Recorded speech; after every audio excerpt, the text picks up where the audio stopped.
परिचय।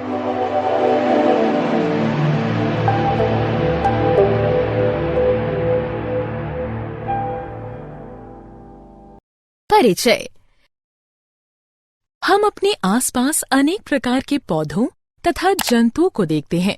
श्रुति, क्या तुम जानती हो कि इस पृथ्वी पर जंतुओं की लगभग 10 लाख से अधिक तथा पौधों की लगभग 5 लाख से अधिक प्रजातियां पाई जाती हैं?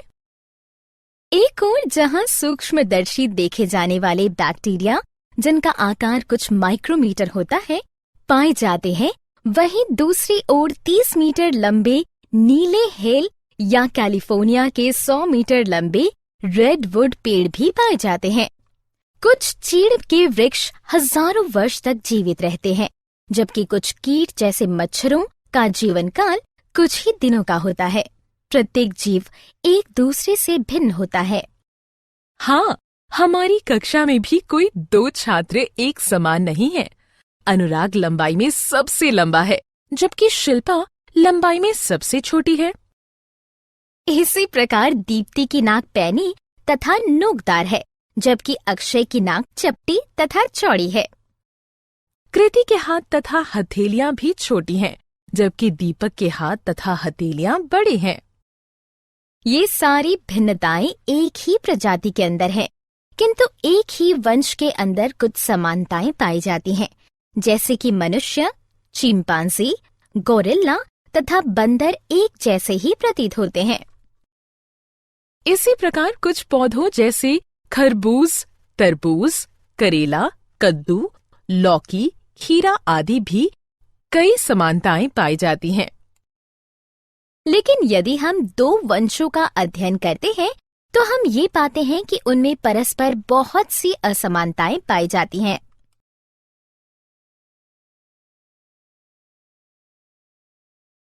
चलो एक क्रियाकलाप करके ये जानते हैं कि एक ही वंश के अंदर क्या-क्या समानताएं हैं तथा उसकी अन्य वंशों से क्या असमानताएं हैं।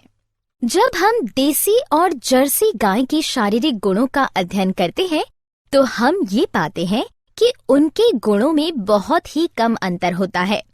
लेकिन जब हम भीड़ यानी झुंड में जर्सी गाय को देखते हैं, तो हम उसकी ऊंचाई तथा कद-काठी से उसे दूर से ही पहचान सकते हैं। लेकिन जब हम गाय और बंदर को देखते हैं, तो हम पाते हैं कि गाय की अपेक्षा मनुष्य और बंदर में ज्यादा समानताएं हैं, हालांकि ये सभी स्तनधारी हैं। उद्देश्य। इस पाठ के अंत में आप निम्न करने में सक्षम हो जाएंगे: वर्गीकरण के आधार को पहचानना, वर्गीकरण तथा विकास को समझना, वर्गीकरण समूह के पदानुक्रम को समझना, जगत मोनेरा के गुणों को समझना, जगत प्रोटिस्टा के गुणों को समझना, जगत कवक यानी फंजाई के गुणों को समझना, जगत प्लांटी के गुणों को समझना, जगत प्लांटी के वर्गों का पता लगाना। वर्गीकरण का आधार। जैसे कि हम पहले भी चर्चा कर चुके हैं कि लाखों वर्षों पहले से ही पृथ्वी पर जीवों में विविधता का विकास धीरे धीरे हुआ है। ये विविधता इतनी अधिक है कि हम एक एक करके इन सभी जातियों का अध्ययन पूरे जीवन काल में कर पाएंगे। अतः हम सभी जीवों में समानताएं ढूंढने के लिए उन्हें भिन्न भिन्न वर्ग अर्थात क्लास, समूह यानी ग्रुप, वंश यानी जेनरा तथा जाति यानी स्पीशीज में विभाजित कर सकते हैं तथा उसके बाद उनका अध्ययन कर सकते हैं। इस प्रकार समूह बनाने को वर्गीकरण कहते हैं। ये एक बड़ा प्रश्न है कि हमें वर्गीकरण की आवश्यकता क्यों है। इसे स्पष्ट करने के लिए निम्न बिंदु हैं। वर्गीकरण विभिन्न जीवों के अध्ययन को सरल बनाता है। वर्गीकरण एक हथियार है जिसके द्वारा कोई भी जीवन की विविधता को जान सकता है। वर्गीकरण जीवन की सभी दशाओं यानी अवस्थाओं का एक ही बार में अध्ययन कराने में सहायक है।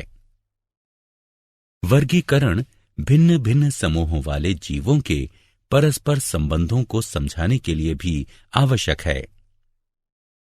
वर्गीकरण अन्य जीवों के विज्ञान के विकास के लिए एक नींव बनाता है। क्या तुम्हें पता है कि अरस्तु 384 से 322 बीसी को जंतु विज्ञान का पिता कहा जाता है और उन्होंने ही पहली बार जीवों को दो समूहों में वर्गीकृत किया था। जीव जो कि उड़ सकते हैं वो हवा में रहते हैं, जीव जो कि उड़ नहीं सकते हैं वो जमीन तथा पानी में रहते हैं। अरस्तु के वर्गीकरण की सबसे बड़ी कमी ये थी कि भिन्न भिन्न जीव एक ही समूह में थे, जबकि एक जैसे जीव भिन्न भिन्न समूहों में थे। जैसे कि प्रवाल, व्हेल, ऑक्टोपस, स्टारफिश तथा शार्क सभी बिल्कुल भिन्न जीव हैं, परंतु वे सभी समुद्र में ही रहते हैं। अतः यह निर्धारित करने की आवश्यकता है कि जीवों को वर्गीकृत करने के लिए किस तरह की विशेषताएं होनी चाहिए। क्या तुम जानते हो कि विशेषताएं क्या होती हैं? मेरे ख्याल से यह जीव का एक निश्चित रूप या निश्चित कार्य है। ये विशेषताएं एक दूसरे से परस्पर संबंधित होती हैं। इनमें से कुछ निम्न प्रकार हैं। कोशिका की संरचना, एक कोशिकीय या बहुकोशिकीय, स्वपोषी या परपोषी, संगठन का स्तर, शरीर की रूपरेखा।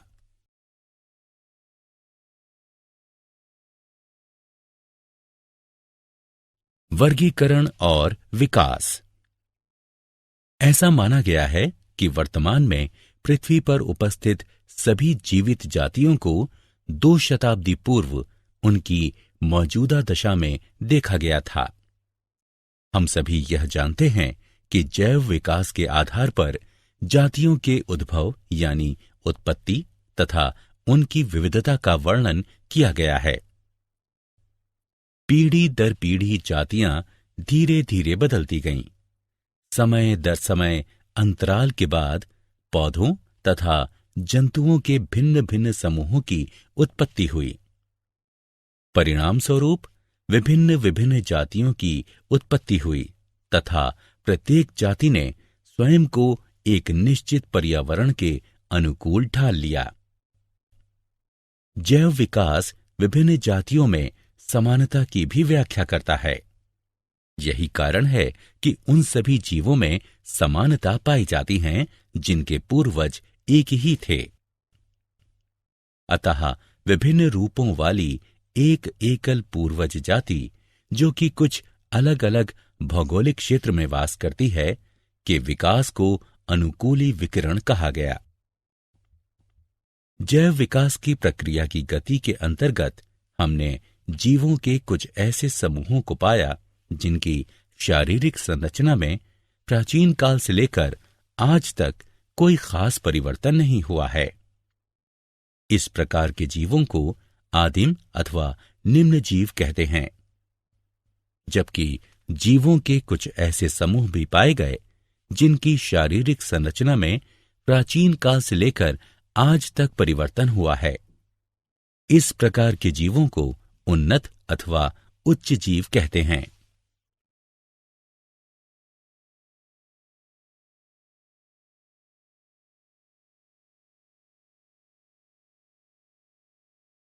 जैव विविधता। हम यह परिभाषित कर सकते हैं कि जीवन की विविधता को जैव विविधता कहते हैं।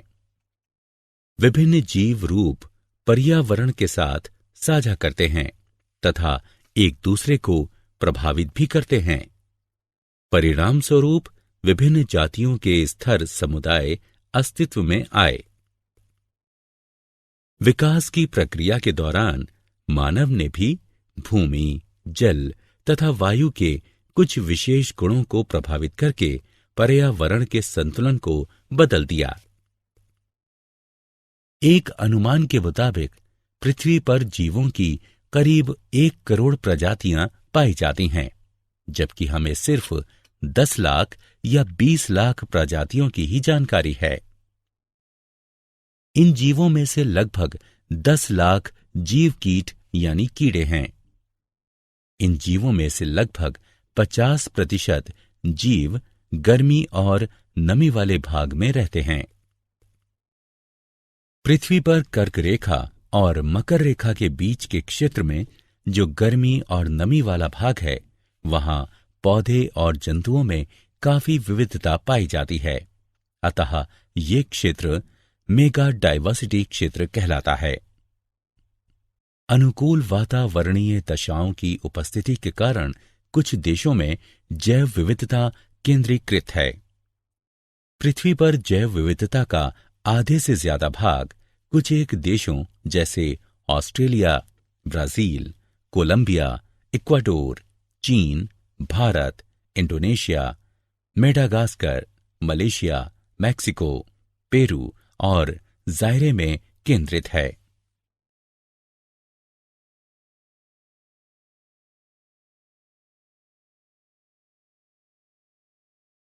वर्गीकरण समूहों की पदानुक्रमित संरचना। हम परिभाषित कर सकते हैं कि पदानुक्रम वर्गीकरण की एक ऐसी प्रणाली है जिसमें वर्ग की संवर्ग एक उचित क्रम के वर्ग में रखे गए हैं। कुछ उच्च कोटि के जैव वैज्ञानिकों जैसे अर्नस्ट हैकेल 1894, रॉबर्ट व्हिटेकर 1959 और कार्ल वोस 1977 ने सारे सजीवों को जगत नामक बड़े वर्गों में विभाजित करने का प्रयास किया है।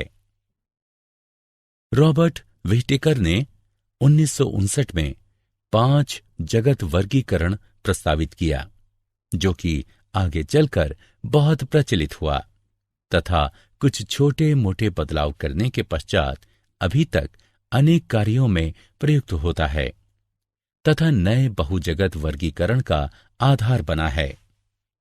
यह वर्गीकरण मुख्यतः पोषण के अंतरों पर आधारित है। रॉबर्ट व्हिटेकर की प्लांटी मुख्यतः बहुकोशिकीय स्वपोषी थी तथा उनकी एनिमेलिया मुख्यतः बहुकोशिकीय परपोषी थी, जबकि उनकी फंजाई यानी कवक बहुकोशिकीय मृतपोषी थी। शेष बचे 2 जगत मोनेरा तथा प्रोटिस्टा के अंतर्गत एक कोशिकीय तथा सरल कोशिकीय कॉलोनी थी।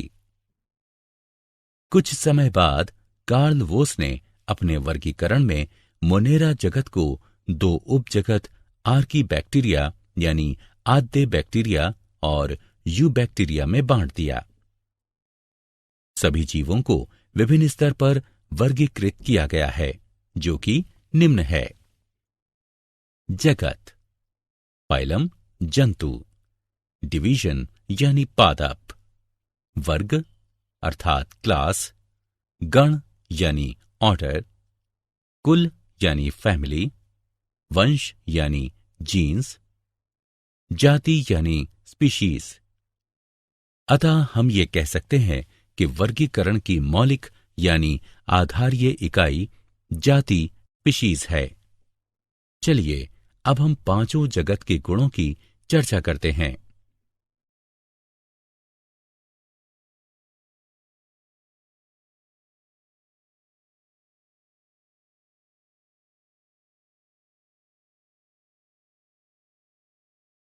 जगत मोनेरा। क्या तुम जगत मोनेरा के मुख्य गुणों को जानते हो, जो कि इस प्रकार हैं? इनमें केंद्रक भित्ति का अभाव होता है। ये राजधानी माइटोकॉन्ड्रिया तथा कशाभ 9-2 स्ट्रैंड विहीन होते हैं। ये एक कोशिकीय जीव होते हैं। इनके पोषण का मुख्य स्रोत अवशोषण है, किंतु कुछ समूह प्रकाश संश्लेषी अथवा रसायन संश्लेषी होते हैं। जनन प्रायः विखंडन अथवा मुकुलन यानी अलैंगिक विधि द्वारा होता है। मोनेरा की कोशिकाएं अति सूक्ष्म होती हैं। अधिकांश जीव में उभार युक्त कोशिका भित्ति पाई जाती है। उदाहरणार्थ एनाबीना, नॉस्टॉक, ओसिल्लेटोरिया, जीवाणु। जगत मोनेरा को 2 उपजगतों में विभाजित किया गया है। आर्की बैक्टीरिया अर्थात आद्य बैक्टीरिया और यू बैक्टीरिया। जगत प्रोटिस्टा। सभी एक कोशिक यूकेरियोटिक को प्रोटिस्टा के अंतर्गत रखा गया है। प्रोटिस्टा में सरल संगठन पाया जाता है। या तो वे एक कोशिकीय होते हैं अथवा बिना किसी विशेषीकृत ऊतक वाले बहुकोशिकीय होते हैं। प्रोटिस्टा का यही सरल कोशिकीय संगठन उसे अन्य यूकेरियोट जैसे कि कवक, जंतु तथा पौधों से अलग करता है। प्रोटिस्टा शब्द का प्रथम प्रयोग एर्नस्ट हैकेल ने 1866 में किया था।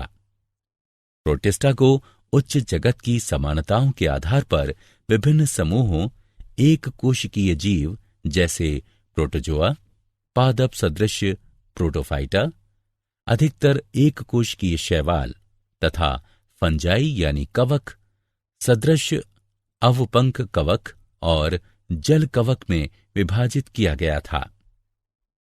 प्रोटिस्टा लगभग उन सभी वातावरण में वास करते हैं जहां जल पाया जाता है। बहुत से प्रोटिस्टा जैसे शैवाल प्रकाश संश्लेषी प्रोटिस्टा होते हैं तथा ये जैव तंत्र में मुख्य प्राथमिक उत्पादक होते हैं। यूकैरियोटिक होने के कारण इनकी कोशिका में एक सुसंगठित केंद्रक एवं अन्य झिल्लीबद्ध कोशिकांग पाए जाते हैं। कुछ प्रोटिस्टा में कशाप एवं पक्षमाभ भी पाए जाते हैं।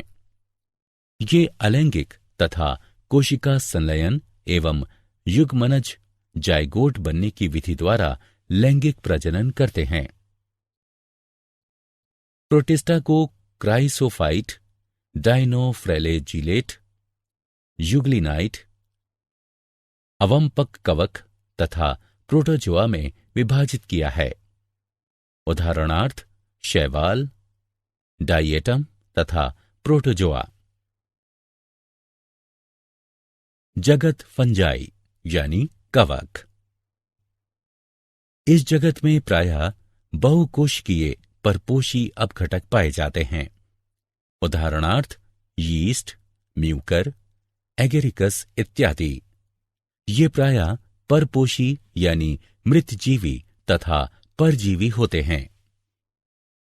फंजाई हवा, जल, मिट्टी में तथा जंतु एवं पौधों में परजीवी के रूप में पाए जाते हैं। ये क्लोरोफिल युक्त जीव नहीं होते हैं। इनका शरीर कवक तंतु से बना होता है। कुछ एक कोशिकीय फंजाई जैसे ईस्ट का उपयोग रोटी तथा बियर बनाने के लिए किया जाता है। फंजाई की कोशिका भित्ति काइटिन तथा पॉलीसेकेराइड की बनी होती है।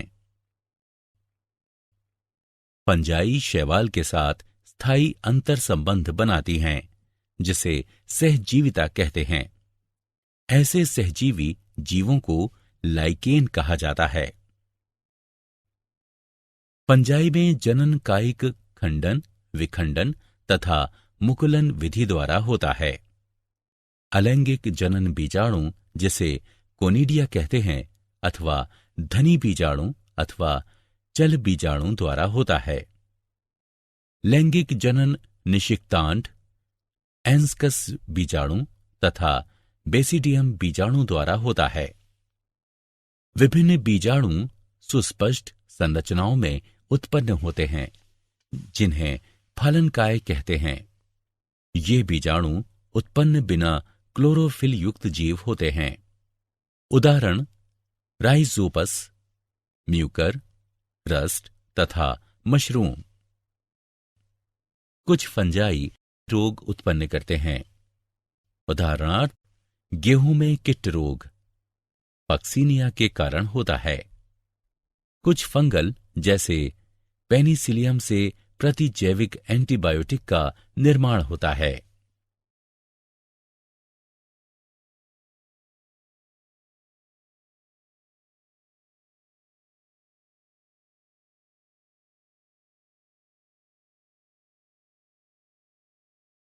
जगत प्लांटी अर्थात पादप।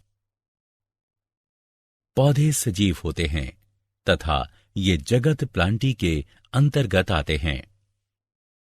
पादप कोशिकाएं बहुकोशिकीय होती हैं, जिनमें हरित लवक तथा सेल्यूलोज की बनी हुई कोशिका भित्ति पाई जाती है। प्लांटी जगत में शैवाल, ब्रायोफाइट, टेरिडोफाइट, जिम्नोस्पर्म तथा एंजियोस्पर्म आते हैं। पौधों के वैज्ञानिक अध्ययन, जो कि वनस्पति विज्ञान कहलाता है, के अनुसार पौधों की वर्तमान में लगभग 3,50,000 जातियां हैं, जो कि बीज वाले पौधों, ब्रायोफाइट, फर्न तथा फर्न सम्मिश्र में विभक्त हैं। इनके अंतर्गत जानकारी वाले जीव जैसे कि पेड़, शाक, झाड़ियां, घास, लताएं, फर्न, मॉस तथा हरे शैवाल आते हैं। 2004 तक पौधों की लगभग 2,87,655 जातियां पहचानी गई थीं, जिनमें से 2,58,650 पुष्प वाले पौधे तथा 18,000 ब्रायोफाइट हैं। हरे पौधे, जिन्हें कभी कभी व्रीडी प्लांटी कहते हैं, अपनी अधिकांश ऊर्जा सूर्य की रोशनी में प्रकाश संश्लेषण की प्रक्रिया द्वारा प्राप्त करते हैं। कुछ पादप जैसे कीटभक्षी पौधे तथा परजीवी आंशिक रूप से विषमपोषी होते हैं।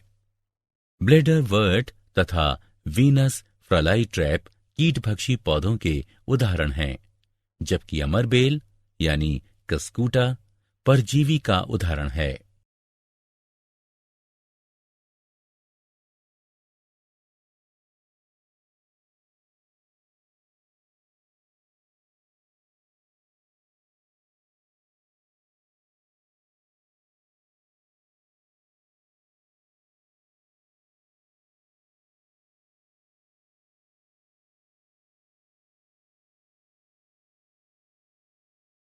जगत प्लांटी यानी पादप के भाग।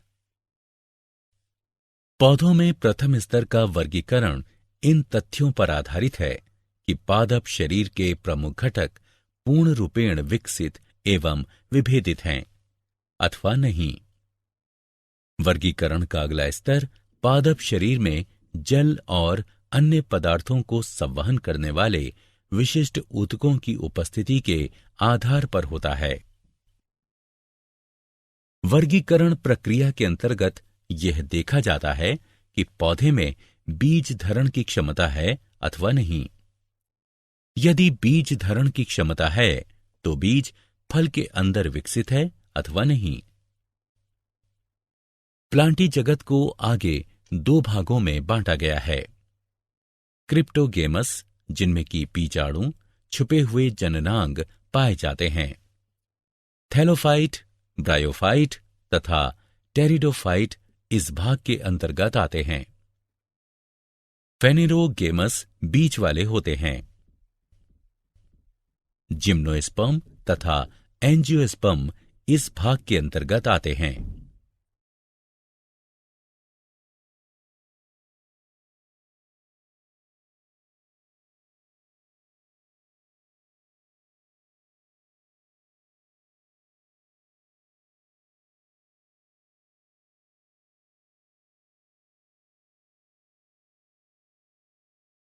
भाग थैलोफाइटा। क्या तुम्हें पता है कि थैलोफाइटा शब्द की उत्पत्ति ग्रीक भाषा के शब्द थैलस तथा फाइटा से हुई है, जिसका अर्थ है बिना जड़, शाखा तथा पत्ती वाले पौधे। इन पौधों की शारीरिक संरचना में विभेदीकरण नहीं पाया जाता है। इस वर्ग के पौधों को सामान्यतः शैवाल कहा जाता है। ये मुख्य रूप से जल में पाए जाते हैं। यूलोथ्रिक्स, स्पाइरोगाइरा, कारा, क्लेडोफोरा तथा अल्वा आदि शैवाल के कुछ उदाहरण हैं।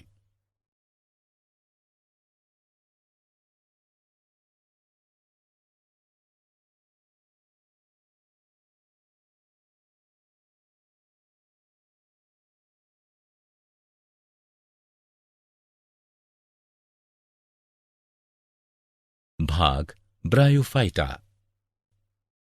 समान रूप से ब्रायोफाइटा शब्द की उत्पत्ति ग्रीक भाषा के शब्द ब्रायोन तथा फाइटा से हुई है, जिसमें ब्रायोन का अर्थ है मॉस या लिपरवर्ट और फाइटा का अर्थ है पौधा। इस वर्ग के पौधों को पादप वर्ग का उभयचर कहा जाता है। यह पादप तना और पत्तों जैसी संरचना में विभाजित होता है। इसमें पादप शरीर के एक भाग से दूसरे भाग तक जल तथा खनिजों के संवहन के लिए विशिष्ट ऊतक नहीं पाए जाते हैं। उदाहरणार्थ मॉस यानी फ्यूनेरिया, मार्केशिया, रिक्सिया तथा एंथोसिरोस।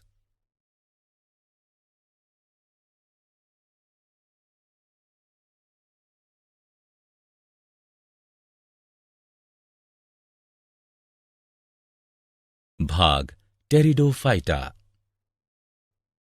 इसी तरह टेरिडोफाइटा शब्द की उत्पत्ति ग्रीक भाषा के शब्द टेरिस तथा फाइटा से हुई है, जिसमें टेरिस का अर्थ है फर्न तथा फाइटा का अर्थ है पौधा।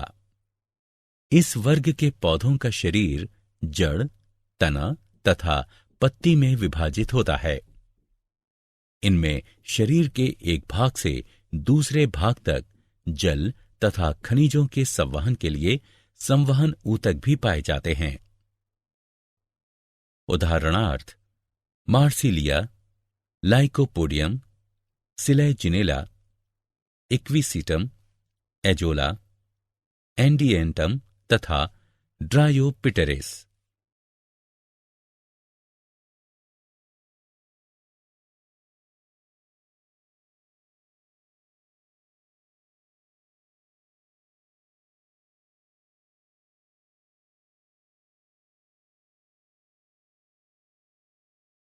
भाग जिम्नोस्पर्म। जिम्नोस्पर्म शब्द दो ग्रीक शब्दों जिम्नो तथा स्पर्मा से मिलकर बना है, जिसमें जिम्नो का अर्थ है नग्न तथा स्पर्मा का अर्थ है बीज। जिम्नोस्पर्म सबसे प्राचीन पौधे होते हैं तथा इनके बीज साधारण तथा नग्न होते हैं, अर्थात बीज फल के अंदर बंद नहीं होते हैं। ये सदाबहार, बहुवर्षी तथा काष्ठीय पौधे होते हैं। इन्हें दो समूहों में विभक्त किया गया है, साइकेडी और कोनिफेरी। उदाहरणार्थ गिनकोगो, साइकस तथा पाइनस।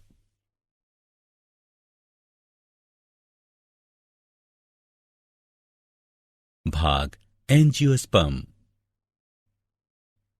एंजियोस्पर्म दो ग्रीक शब्दों एंजियो और स्पर्मा से मिलकर बना है। एंजियो का अर्थ है ढका हुआ और स्पर्मा का अर्थ है बीज। एंजियोस्पर्म अत्यधिक विकसित पौधे होते हैं। इनके बीजों का विकास अंडाशय के अंदर होता है, जो बाद में फल बन जाता है। पुष्प में जननांग समूह में पाए जाते हैं, अतः इन्हें पुष्पी पादप भी कहा जाता है। पौधे के भ्रूण में बीज पत्र पाए जाते हैं। ये बीज पत्र पत्तियों के सदृश होते हैं, इसलिए इन्हें बीज पत्ती भी कहते हैं। बीज पत्रों की संख्या के आधार पर एंजियोस्पर्म वर्ग को दो भागों में बांटा गया है। एक बीज पत्र वाले पौधों को एक बीजपत्री और दो बीज पत्र वाले पौधों को द्विबीजपत्री कहा जाता है। कुछ उदाहरण हैं पाइसम यानी मटर, सोलेनम यानी आलू, रोजा यानी गुलाब, पाइकस यानी बरगद, मेलिया यानी नीम, मेलस अर्थात सेब तथा मैंगीफेरा यानी आम आदि।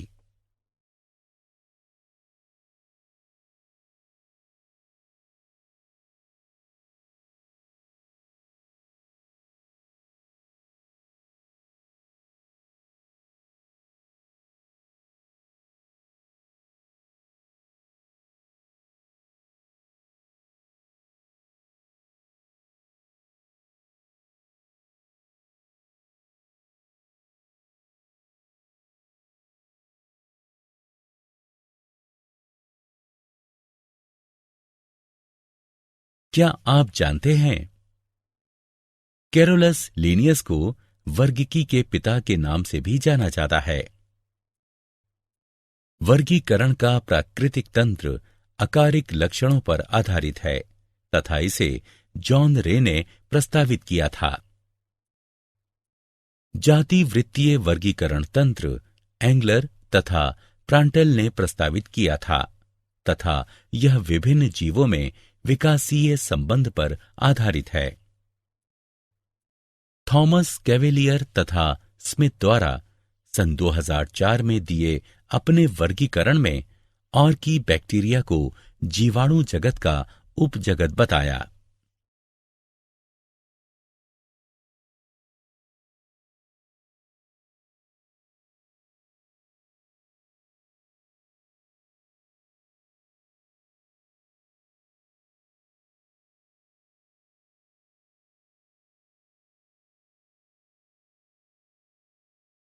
सारांश। आइए हमने जो कुछ सीखा है उसे संक्षेप में दोहराएं। वर्गीकरण जीवन के सभी रूपों की विविधता को समझने में हमें सहायता करता है। जीवन के रूपों का वर्गीकरण उनके जैव विकास से संबंधित है। जीवों को 5 जगतों में विभक्त करने के लिए उनमें निम्न गुण होते हैं। या तो जीव यूकेरियोटिक अथवा प्रोकैरियोटिक कोशिकाओं से मिलकर बने होते हैं, या तो जीव एक कोशिकीय या बहुकोशिकीय होते हैं, या तो जीवों में कोशिका भित्ति पाई जाती है, या तो जीव अपना भोजन स्वयं बनाते हैं।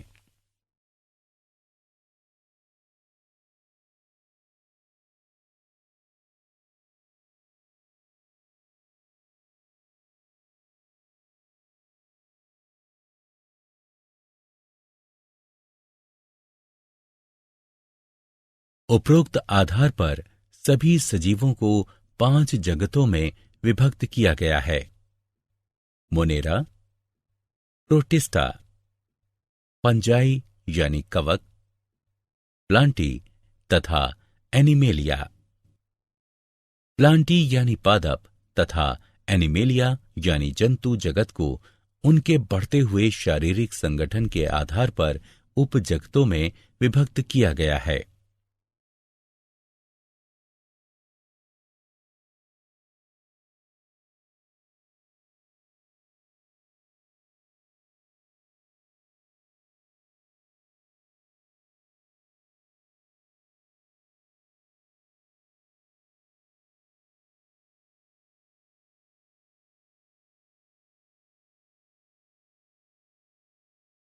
पौधों को 5 समूहों में विभक्त किया गया है। थैलोफाइटा, ब्रायोफाइटा, टेरिडोफाइटा, जिम्नोस्पर्म और एंजियोस्पर्म।